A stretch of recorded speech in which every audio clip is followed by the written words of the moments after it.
Hi, I'm Cheryl Evite from Eugene Volleyball Club, originated from Santa Cruz, Laguna. Usually, ang tawag po nila sa akin is Tita Chen.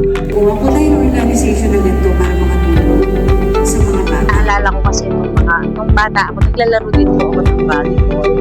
And then, siguro, nasabik din ako na yung ginagawa ko dati, gusto ko uling gawin ngayon with my child, syempre.